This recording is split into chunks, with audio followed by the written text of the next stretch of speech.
kapatiran at maging sa live streaming na to, tayo ay patuloy sa gawain ng Panginoon. At saglit muna tayong manalangin at hingin natin sa Banal Espiritu ang kanyang gabay at patnubay sa ating pagbubulay-bulay sa kanyang mga salita. Amin Diyos sa mga makapangyarihan sa lahat.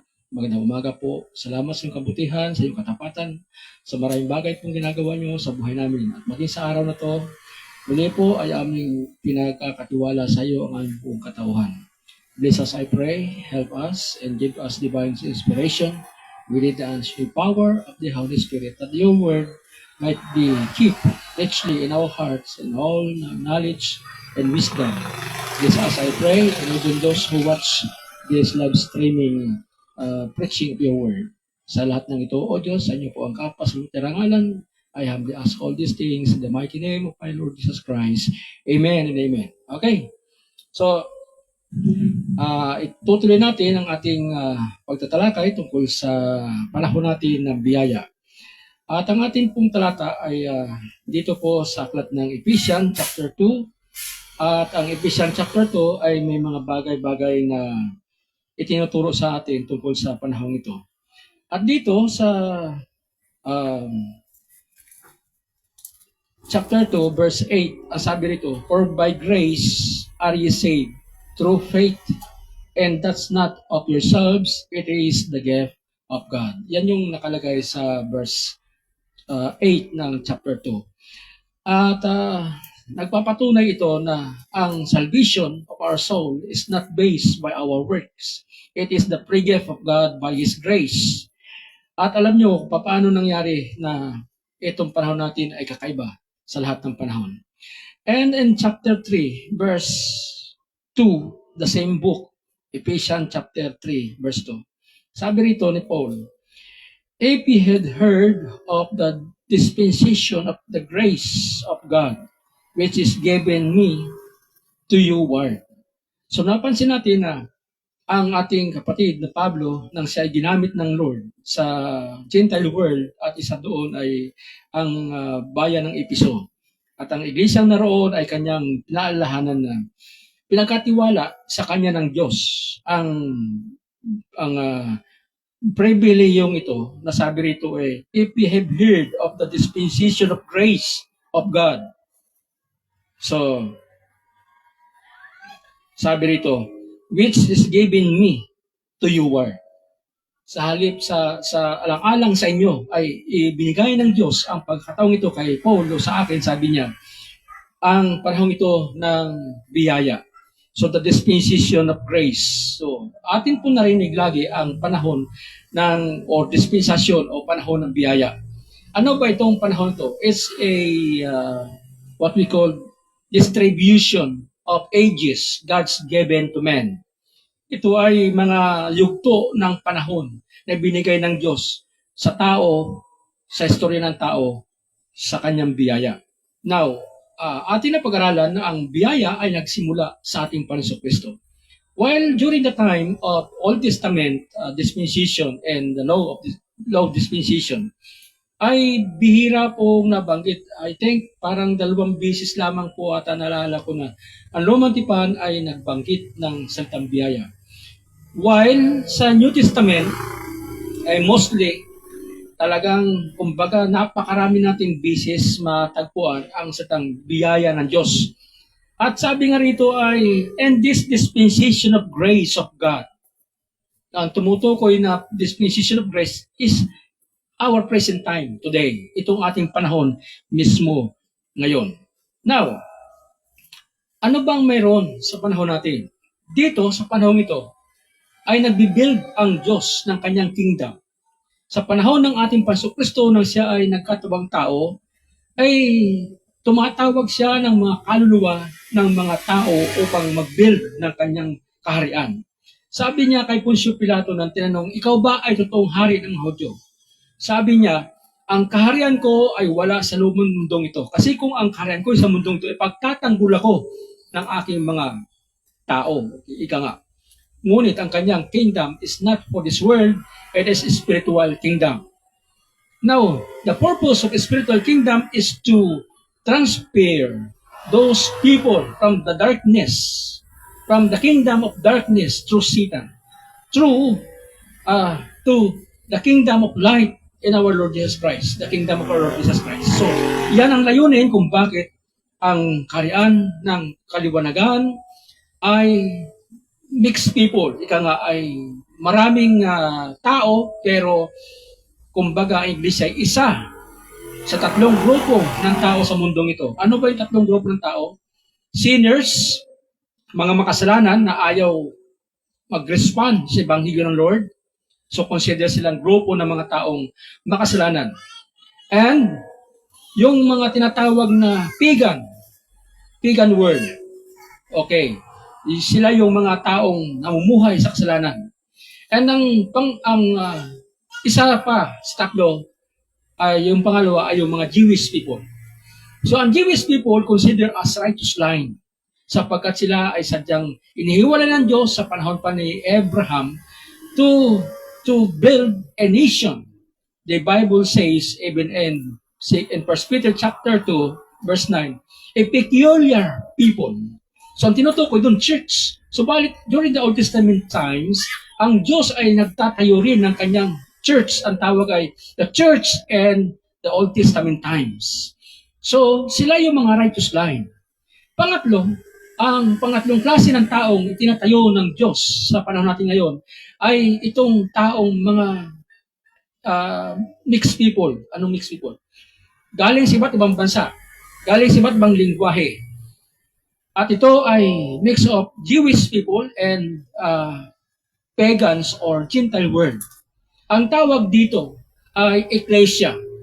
So the word ecclesia derives from the Greek word means called out, the called out ones, called out from the darkness of this world, called by Jesus Christ and through His name, and we transfer to the kingdom of light sa kaharian ng kaliwanagan sa ating Panginoon. So ito ngayon yung saklaw ng panahon ng biyaya. At sabi ko nga, ang biyaya ay hindi siya pagkain, hindi siya damit, hindi siya pera, hindi siya kung anong mga material things. It's just a benefits. And the true grace of God is none other than our Lord Jesus Christ Himself. Siya mismo yung biyaya ng Diyos. Kaya nga, paulit-ulit kong pinare-remind sa mga kapatiran na ikinig. Now, when it comes to prayer, lalo tigit doon sa pagkain, sa dinner time, or sa panahon tayo nagkagathering sa mesa, sa lamisa upang kumain, don't mention na sabihin mo sa panalangin, Panginoon, salamat po sa mga biyayang itong pinagkaroon niyo sa amin, mga pagkain ito. E ang tanong ko nga lang bakit? Palagay mo ba si Kristo katumbas lang ng kanin, ng bigas, ng pera? Di ba? So, ang grace of God is more than that. It's just a benefits. Yung lahat ng mga blessings that we had, the blessings that we enjoy in this world, is just the benefits from the grace of God. So, the true grace of God is none other than our Lord Jesus Christ. So, in this dispensation of grace, God gives us opportunity to know Him, not only know Him by our minds, but also accept Him by personal acceptance that He is our Savior, personal Savior, Lord and King of our life, and God that we must serve Him wholeheartedly. So yan po yung plano ng Panginoon kung bakit na tinatawag ang mga taong ito, pangatlong grupo ng tao na combined ng mga pagan nations and Jewish people. So ito po yung tawag na iglesia. Diyan natin hinango sa salitang iglesia. Ang salitang iglesia o church, yan po yung pangatlong mga taong tinatawag ng Lord sa panahon ng biyaya. Further information about this dispensation. Ano ba ang kahalagahan ng panahong ito sa buhay ng iglesia? So, yung mga taong kabilang sa iglesia ay mga taong iba't ibang lingwahe, iba't iba ang pinagmulang lahi, iba't iba ang background ng pamilya, maging sibilisado man sila, mga tribo man sila, o edukado, o anumang tawag doon, klase ng kanilang family background, or whatever their reputation may be. So, walang itsapuera, hindi ho namimili ang Diyos.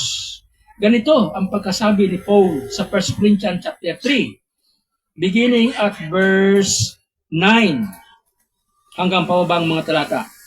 Pinapatungkol nito sa mga taong na kay Kristo. At ito yung ating pinaka-main na subject ngayon about this present time natin bilang iglesia. Sabi rito sa verse 9, "For we are laborers together with God." Sabi niya, lahat tayo ay mga kamanggagawa ng Diyos. "Ye are God's husbandry." Tayo po ang bukirin ng Diyos. Kaya narinig natin sa maraming mga Kristiyano, maging sa mga manggagawa, pa nagpipray, "Panginoon, pagpalain niyo po kami sa iyong ubasan." So, saan nila kinuha yung word na yon? Dito, sa satang ito. Sabi rito, "Ye are God's husbandry." Tayo po ay mga ubasan ng Diyos o ang kanyang bukirin. "Ye are God's building." Tayo po yung building. Not those church construction building. Hindi ho yung mga tinatayong iglesia na simbahan. Yung mga chapel yan, yes. Tawag yan church. It's just a physical structure, physical building. Nandun nagagather yung mga kapatiran bilang totoong mga church. So ang tunay na church ay hindi yung gusali, kundi tao. Kaya sabi rito ni Paul, sabi niya, "Ye are God's building." Tayo po yung mga gusali ng Diyos. Alright, verse 10. "According to the grace of God, which is given unto me." Ayan ha. According to the grace of God. Ayon sa biyaya ng Diyos na ipinagkatiwala niya sa akin, wika ni Pablo. "As a wise master builder." Kanyang ibinibigay ang halimbawang siya yung matalinong tagapagtayo ng pundasyon. Sabi niya rito, verse 10, "According to the grace of God, which is given unto me as a wise master builder. I have laid the foundation, and another builded thereon, but let every man take heed how he builded thereupon." So ano ibig sabihin? Si Pablo yung wise builder, parang isang inhenyero, ano ba yun? Ganon ba? O foreman, ganon. Kasi ang nagdi-design ay hindi naman si Pablo, kundi ang Diyos. Bilang tagapagtayo ng pundasyon ito, ng pundasyon ay no other than our Lord Jesus Christ Himself. He is the foundation stone and the cornerstone. Sabi ng Basulatan. And ang mga Kristiyano ay mga taong nagtatayo ng kanilang gusali sa pundasyon yan. Kaya sabi ni Paul ay ganito, "For other foundation can no man lay than that is laid, which is Jesus Christ." Wala nang ibang pundasyon na dapat nasaligan ng buhay ng tao. Ang pundasyong tinutukoy dito bilang bahay is not a literal building that we build. It's our faith. Yung ating buhay, pananampalataya. Ito yung ating tinatatak sa pundasyong ito. Now, maraming tao ang nagtatatag ng kanilang buhay sa pundasyon kay Kristo. Ngunit, yung kanilang mga materialis ay kakaiba. Verse 12. "If any man build upon this foundation gold, silver, precious stones, wood, hay, stubble." Alright? May mga nagtatayo po ng kanilang gusali.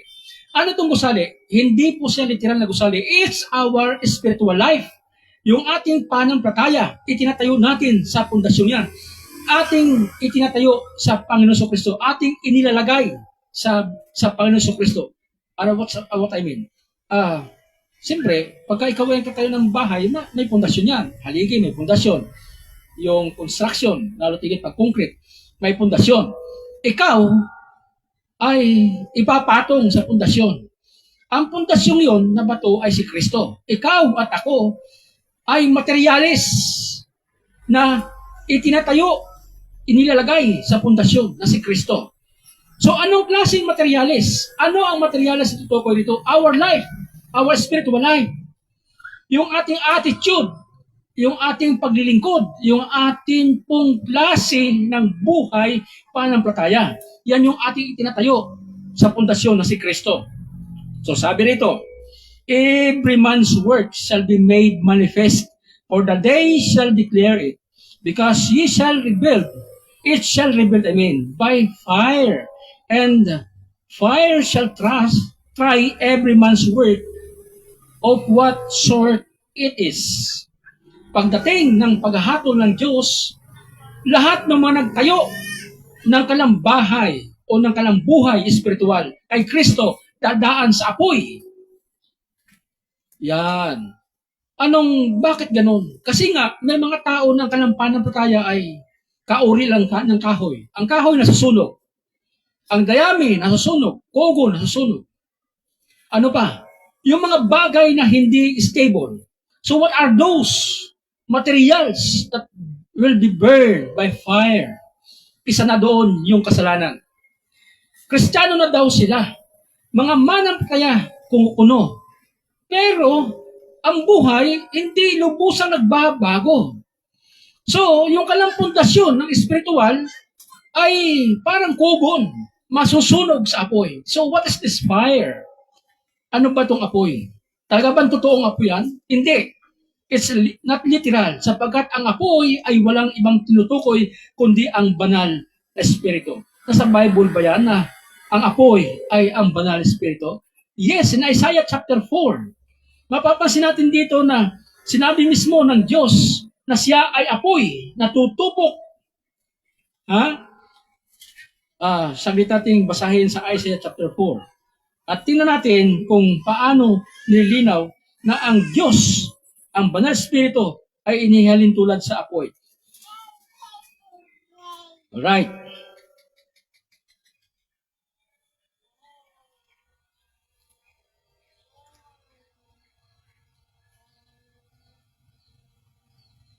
Verse 4, chapter 4, verse 4.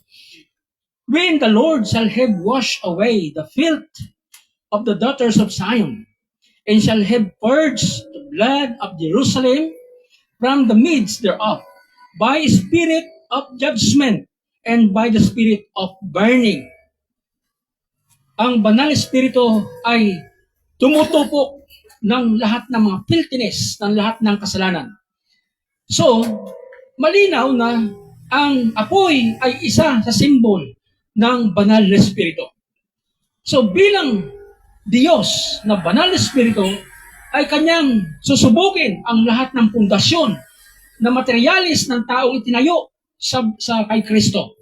So ano yung mga materialis? Kahoy, dayami, papel, karton, di ba? Parang ganon. So, ang tanong ngayon, ikaw kapatid na nakikinig, ikaw ba ay totoong manampalataya? Ikaw ba ay totoong nasa Panso Kristo? Kumusta naman ang buhay mo? Ang buhay espiritual mo? Ano bang klaseng materialis yan? Ang buhay mo? Sa pagkakilala mo sa Panginoon Kristo? Mai-consider kaya na ikaw ay ginto? Ikaw ay silver? Ikaw ay isang metal na hindi na nasasunog? Alam naman nyo, ang ginto, habang inapo yan, lalong kumikinang, lalong lumalabas ang tunay ng pagkaginto. Katunawin mo yan, ginto pa rin. Silver, ganun din. So, itong mga materials ito, ibig sabihin, genuine. Genuine ang iyong pananampalataya. Genuine ang iyong pagiging mananampalataya. Ang iyong pundasyon ng buhay spiritual mo ay genuine. Hindi kahoy, hindi dayami, hindi nasusunog. Hindi parang ningas kugon, ningas bao, parang ganun. Yung attitude natin sa paglilingkod sa Panginoon, itatry ng banal espiritu as a burning fire. So kapatid, pagdating ng paghatol ng Lord, yan ay susubukin. Nabanggit po nung nakaraan, within this dispensation, at this present time mismo natin, mayroon pong 4 na paghatol na mangyayari.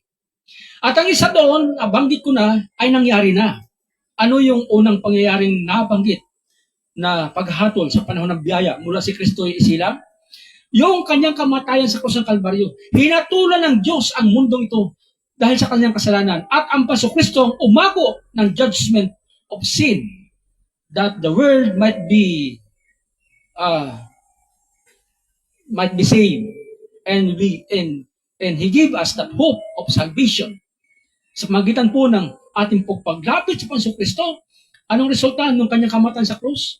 Those who receive Christ as their personal Savior will be free from sin and gives them authority to become sons of God. Justification by faith. Yan ang resulta ng mga nakay Kristo. So, hindi na po dapat na ang tao ay ipako sa krus o mamatay dahil sa ginawang kasalanan.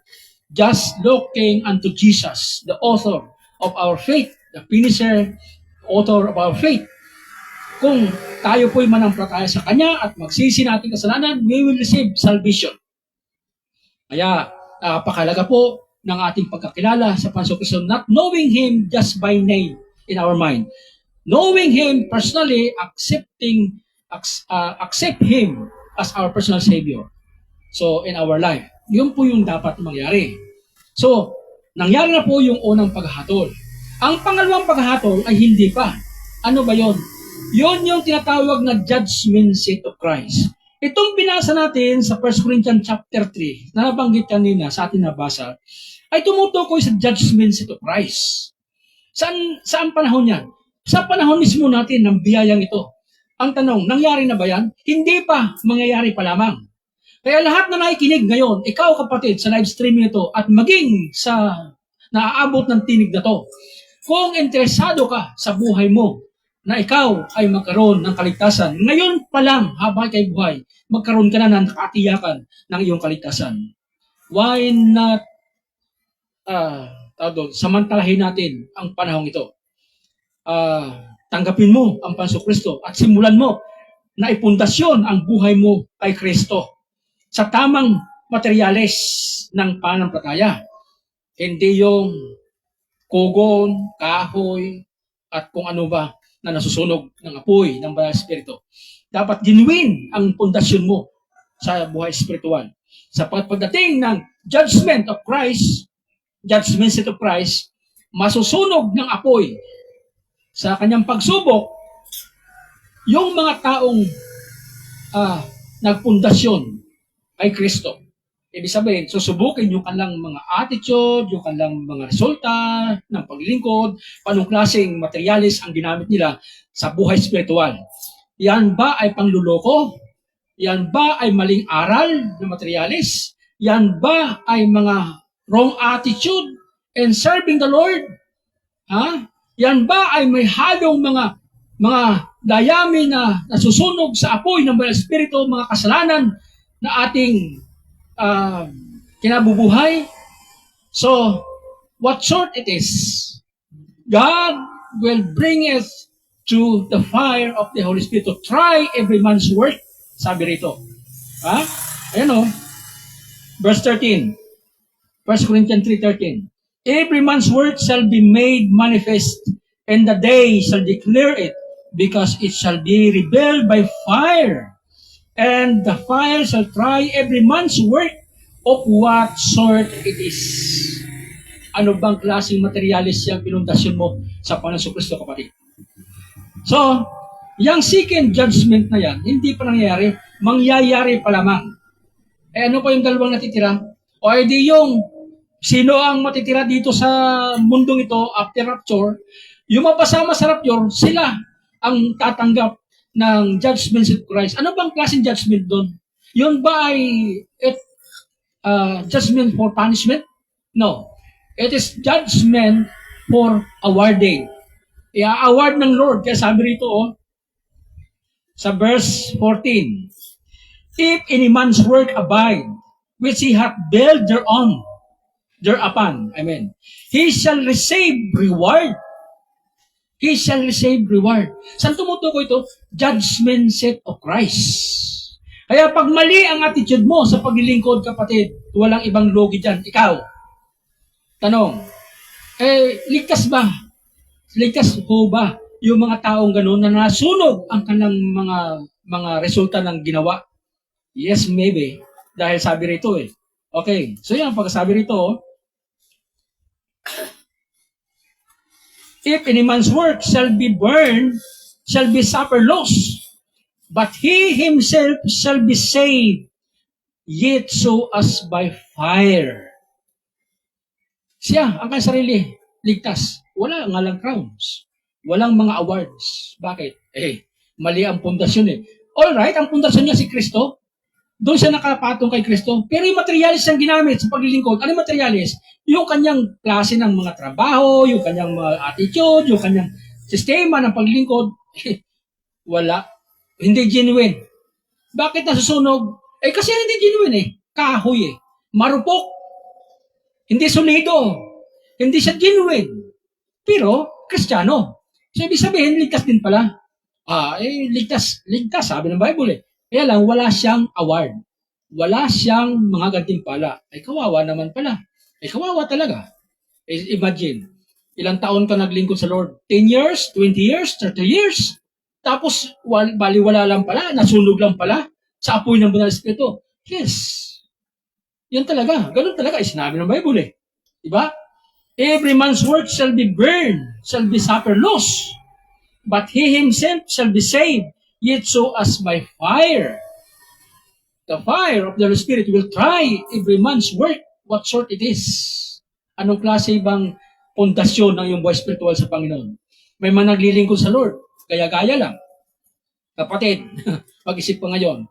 Kaya ka lang pa lingkod kasi iba yung ano mo, yung goal ng isip mo, iba pala yung nasa attitude mo. Opo, kawawa ka kapatid. Ang lahat ng mga pinaglingkuran mo, baliwala lang. Masusunog lang yan sa apoy. Pero kung genuine ang paglilingkod mo sa Panginoon, ang dami mong magiging awards. So, ang judgment seat of Christ is not for punishment. It is awarding day. Para i-award ang lahat ng mga manapataya. Kumbaga sa eskwela, yan yung graduation day. Lahat ng mga talented student, lahat ng mga awarding student, i-award sila sa panahon ng graduation day. Sa mga commencement exercises ng school. So sa mga Christian, ang ating awarding day or our commencement exercises para i-awards ang mga naglibor sa gawain ng Lord as husbandry of God ay sa panahon ng judgment seat of Christ after rapture. Automatic, pagka-rapture ng pagkadagit ng Paso Kristo, haharap agad sa kanya sa hukuman ng Paso Kristo para i-awards. Okay? So yung pangatlong paghahato ng Lord ay yung mga naiwan sa lupang ito. Ano yon? O ay di yung mga taong ang kanilang pananampalataya sa ngayon ay talagang hindi genuine. Kaya yun, naiwan sa rapture. Kaya ang daranasin nila ay pangatlong paghahato ng Diyos. Ano yun? Great Tribulation Period. Yan ho yung magiging kahinatnan nila. Naiwan sila sa pagdagit ng Paso Kristo. Mga mananampalatayang gaya-gaya, mga sympathizer na hindi totoo ang kanilang paglilingkod. Gaya-gaya lang pala. Wala yun. Kahit tumanda na yan sa simbahan kasi simba, hindi yun pinag-uusapan dun Ang pinag-uusapan doon, kung anong klaseng paglilingkod mo, anong klase yung mga ginagawa mo. Handa ka ba sa pagdating ng Paso Kristo? Ang pagdating ng Paso Kristo without blemish, without wrinkles, without spot. It's called glorious church without any moral charges. Yun yung datna ng Paso Kristo. Pag naiwan ka, sorry ka na lang. Pasok ka sa panahon ng dakilang kapigatian. Ano yung dakilang kapigatian? Matinding hirap. So, ang ating gobyerno ngayon, sa aking nababanaagan, sa aking pong naisip lang, parang inihahanda ang buong mundo, mag-iambasa natin, sa pagpasok ng 7 years Great Tribulation Period. Bakit mo? Kasi naghahanda na sila ngayon. Tulad halimbawa yung mga microchip niya, binabaon na sa katawan ng tao. May ilang mga tawag doon, mga celebrities tayo na hindi nila cashless sila pag pumupunta sa mall. Ganun na lang yung kamay sa computer, okay, bayad na sila. Sapagkat may mga microchip sa kanilang katawan, sa kanilang mga kamay. So, tanda na yan ng 666. Tanda sa kamay, sa noo. Binabalita nga sa Facebook, iwan kung gaano katotoo yan, na yung mga microchip na yan, pinakamanipis, maliliit, inilalagay na sa mga gamot. Ang kawawa dito, yung mga nagme-maintenance ng gamot. Hindi nila alam na sa kainom nila ng gamot, mapaliquid man yan, mapakapsul man yan, o tablita, ando na pala yung mga microchip. Kaya pag ininom mo yan, nakaano agad, yung data ay sagap agad ang tungkol sa'yo. Kaya buong mundo, yan na ang pinauso. Kaya, nakakatakot kung isipin. Kaya siguro na iuso sa Facebook na yun na lumalabas yung mga herbal, mga ganon. Kasi nga, nababalita na yung mga gamot natin sa pharmacologist, ay may kontrata na sila na ito ay ilalagay sa mga gamot.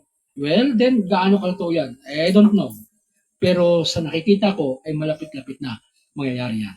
Now, mga kapatid, ngayong umaga, ang tanong, dahil mahalawak po ang pag-aaral natin tungkol sa pananampalataya, ang tanong ay mga kabatoy kung magtapos, gaano ka kaseryoso, kapatid, sa iyong pananampalataya kay Kristo?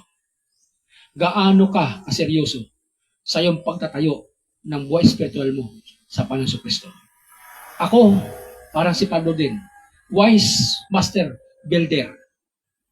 Hindi ako tatayo rito at magsasata ng gato para ang tao ay, ang tawag doon, bula-bulahin, kumbaga, masasarap na salita para magkaroon ng maraming mga kapanalig, maganon. Hindi ganon. Kasi ang kaligtasan, hindi nakadepende yan sa grupo, hindi rin nakadepende yan sa reputasyon ng pamilya, hindi rin nakadepende yan sa talino ng tao. Ang kaligtasan ng tao ay nakadepende sa iyong pagsuko sa Diyos personal. Kahit pa kayo'y mag-ama, kahit pa kayo'y mag-ina, kahit pa kayo'y mag-asawa, hindi garantiya na yung misis mo o yung mister mo mainis sa Lord, ikaw ay sama na din. Hindi. Very personal, individual ang kaligtasan, kapatid. Kung ikaw ay nakikinig sa araw na to at alam mo ang mga bagay nito ngayon, kumusta? Anong klaseng materialis ang itinayo mo sa iyong pananampalataya kay Kristo? Kapatid, hindi natin maiwasan ang panahon yan na darating. Nangyari na nga yung hatol ng Diyos sa kasalanan, si Kristo umako. Nangyari na nga yun eh. Tanong, mangyayari ba kaya totoo yung judgment seat of Christ? Yes. Gaya na sabi ko noong nakaraan, ang ating kasulukuyang panahon ngayon ay karugtong ng kasaysayan ng nagdaang panahon. At ang darating na bukas ay karugtong ng ating kasaysayan ngayon. Kaya kapatid, hindi mo pwedeng sabihin hindi totoo yan at hindi matutuloy. Ang Diyos, hindi siya sinungaling. Sabi niya, ang langit at ang lupa ay lilipas, datapwat ang aking masalita. Kahit sangkol din ito, kailanman ay hindi kukupas. Kaya kapatid, be sure na ang iyong buhay ay totoong nasa Panginoon Kristo. Ayusin mo ang pundasyon ng buhay spiritual mo. Ikaw ang gumagawa niyan. Si Kristo na mismo ang pundasyon. Ikaw ang gumagamit ng materialis mo sa pananampalataya. Ayusin mo. Kasi kung hindi, masusunog ang lahat ng yan sa magitan ng apoy ng Banal na Espiritu. Tayo lahat ay sandaling manalangin. Hallelujah. Glory be to God. O Diyos, makapangyarihan sa lahat. Salamat po sa inyo sa araw nito. Salamat po sa mga salita na nagbibigay ng reminder sa amin. Lahat kami mga tao bilang may laman ay maraming mga kahinaan. Marami kaming mga bagay na mga shortcomings and infirmities in our physical life. Minsan po, ang mga shortcomings na yan ay naging habitual. It leads to sin. And help us, dear Heavenly Father, that our foundation in our life must be genuine, like those gold, silver, and hindi ho nasusunog. Tulungan din po nyo yung mga nakikinig na mga kapatid sa araw na to. Ng aming mga pananampalataya ay genuine. Hindi po ito mga peke na nasusunog sa apoy. Tulungan niyo po ang bawat isa na may malaki pa kaming pribileyo at pagkakataon upang aming buhay ay ayusin bago dumating ka, Panginoon Kristo. At kayo po ay nakadungaw na sa pintuan ng langit. Hinihintay na lang po yung budyat ng Ama sa isang kisap mata sa pagtunog ng huling pakakak o ng trompeta ng Diyos. Yan na po ang hudyat sa isang kisap mata. Dadagitin nyo ang ganang inyo. Ang hindi nakahanda ay maiwan sa lupang ito. Salamat o Diyos sa iyong reminder ng iyong mga salita. Sa iyo ang lahat ng karangalan, kaluhatian, ang paghari o pagkalanman. Ito po ang dalangin namin. May pasalamat. Amen and amen. Amen.